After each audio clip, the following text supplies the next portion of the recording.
Hello coders, and welcome to How to Fix. In today's video, we'll be focusing on a new bug that you might find challenging to solve. So without further ado, let's dive into today's bug.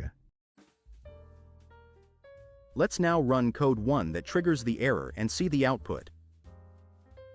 Now, here's the breakdown and the fix for the issue. Please pause the video to read the explanation. Let's now correct the code and take a look at the resulting outcome.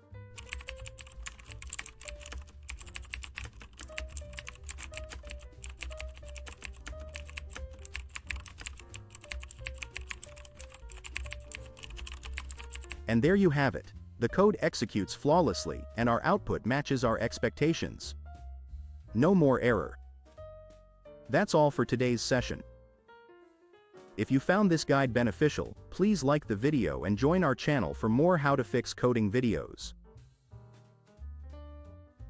Always stay eager, continue your learning journey, and enjoy your coding experience.